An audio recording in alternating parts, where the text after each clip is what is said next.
Hello, it's been a while, but here I am back with another probably quite shortish video today with an unpackaging of a new addition to my collection of decks and a new departure, something quite different. And I'll tell you what it is before I start unboxing this thing.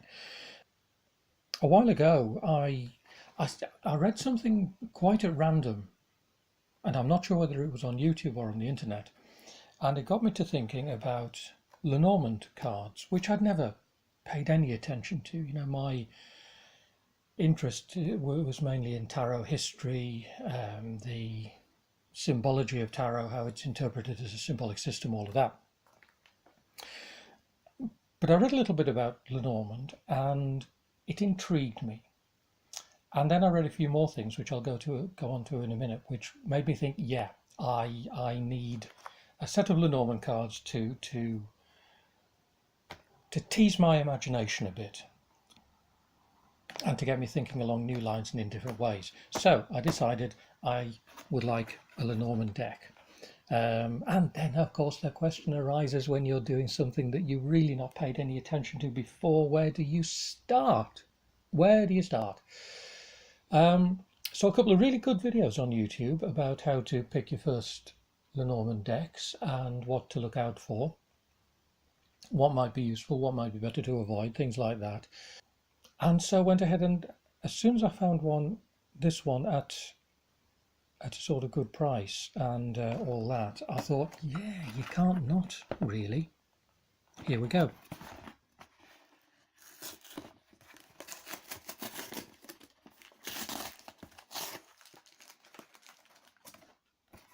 And what would any tarot person pick as their first Lenormand? That's a joke. People pick lots of different things. Pixie's Astounding Lenormand by Edmund Zabrowski, or Zabrowski, depending on how he pronounces it. Mr. Zabrowski or Zabrowski has a video himself on YouTube where he introduces this edition of the card. It's very good. If I can, I'll put a link to it. Now, excuse me while I find a way into this thing. So, it comes in a tin. This is also my first card deck in a tin. Interesting. There we go. Rather nicely designed. And one of the first things that decided me that I wanted this one in particular was this, the booklet. Because here you have 132 pages. So that is going to be a nice comfy read over a couple of cups of tea sometime while I start to understand how these things work. But of course here we get onto the deck of 36 cards, standard Petit Lenormand. More cellophane, hold on a second. And here we are. Yeah, the 36 cards. And the intriguing thing, the lovely thing, the completely charming thing about these is that the illustrations by Edmund Zabrowski have been done using elements of illustrations by Pamela Colman Smith, who of course illustrated the original Rider-Waite-Smith tarot. And he's used elements from her tarot illustrations, but also from other places. And the one that's named in the blurb for this deck is illustration she did for a sheet of ballads called The Golden Vanity. And so, when illustrations come up here in this Lenormand deck that you can't quite place from her tarot illustrations, the likelihood is that they're from her illustrations from The Golden Vanity. Obviously as well, Edmund Zabrowski has made up his own bits and pieces.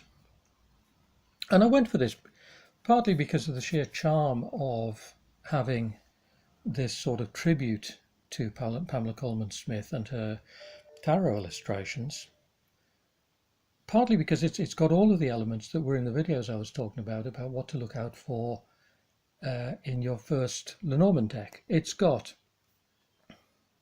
illustrations that also sort of fit the standard expectations of Lenormand. It's got the 36 cards, no extras.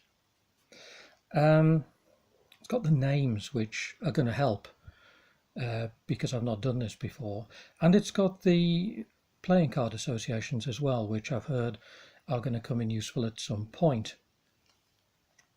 But it's the illustrations that are the charm. Here, look, you can see elements in this of, I think there's a bit of the Four of Wands in this, one of the pages, I think, from the tarot illustrations.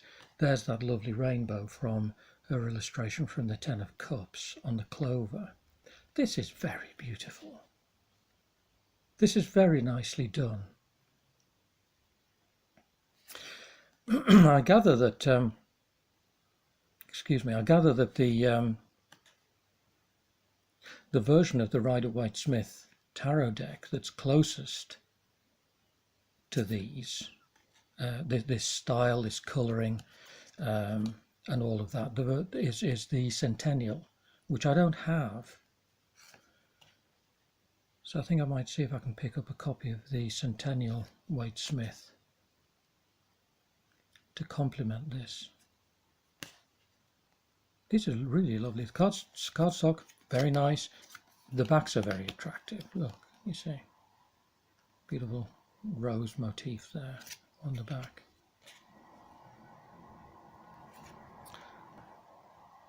And they're all done.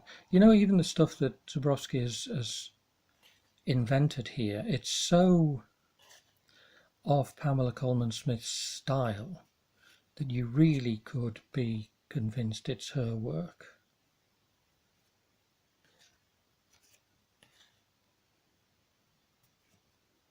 They really are very good indeed. And I'm starting to see elements. Here's a lovely one to compare. I mean, anybody who has ever seen the Rider-Waite Tarot knows where this picture comes from. Excuse me while I reach for my original Rider-Waite. It's very, very obviously and clearly and deliberately taken from the illustration, Pamela Coleman Smith's illustration from the Ace of Cups. But also other things as well, because the archway around here with these little shield motifs on, that's from the Ten of Pentacles, I think. And so, you know, Zubrowski, he sort of collages the images and edits them, and it's lovely. The whole thing is a homage to Pamela Coleman Smith that is just lovely and beautiful. And, you know, even if I don't take to using Lenormand terribly, then having these cards as a sort of tribute to her is going to be wonderful. Obviously, that heart is from the Three of Swords on the tarot deck, Ace of Pentacles.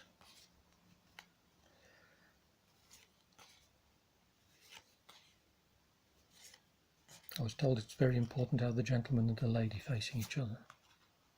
And there you see, clearly taken from the same illustration, the landscape matches up when you put them together. That's lovely. Of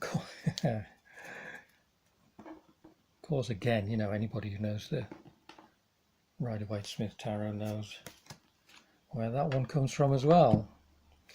It's lovely. I'm going to enjoy this. What intrigued me at the very beginning was that I was reading the Labyrinthos website and looking at sort of, you know, beginning Lenormand. And what intrigued me about it was where they talk there about reading the cards in pairs, and where in each pair it works grammatically, it works syntactically, so that you know, and it would be they work grammatically as a subject and a modifier, or subject and adjective, or something like that. And the example they used was if you have the house and the dog, house followed by dog could be, oh crikey, which way around does it go? Could be family pet, or the other way round could be friend of the family. It's something like that. And It intrigued me to think of reading cards like that syntactically, because as I've always said, I'm what fires my imagination is putting things together and seeing what happens, and to see the cards playing off each other in pairs and more like that is really interesting. So that's all for today. I don't know whether I'll get any more Lenormands or whether this will do me, but we'll see. Thanks for watching.